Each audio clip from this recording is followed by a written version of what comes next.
ГСП онлайн. Городские новости сейчас. Ухтинская организация общества инвалидов 30 лет.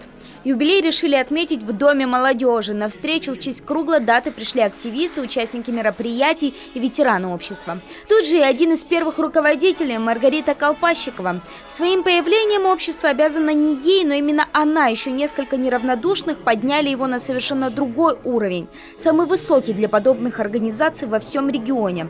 Но тогда, 30 лет назад, не это было главным. По словам председателя, теперь уже республиканского общества инвалидов, получив 23 года инвалидность, она сама оказалась в тесных рамках.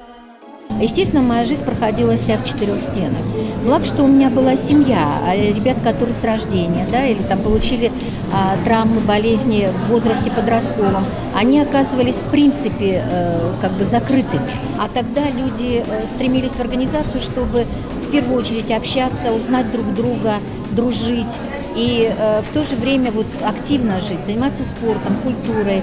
Мы очень много учились, многие ребята наши закончили высшие учебные заведения. Когда общество возглавила Маргарита Колпащикова, в него стало входить 60% проживающих в городе людей с инвалидностью. Теперь председателем является Антонина Милан, а активных участников чуть больше 500. Это гораздо меньше, чем раньше. Но и тут есть заслуга общества инвалидов. За 30 лет они сделали колоссальный шаг в социализации людей с ограниченными возможностями. И те попросту перестали так остро нуждаться в помощи общественников. Но и теперь организация ведет активную работу. Проводит турслеты, спортивные соревнования, творческие вечера и фестивали, а также развивает идею инклюзивного образования, то есть совместного обучения обычных и особенных детей. В этом направлении Ухта на сегодня лучшая в Коми.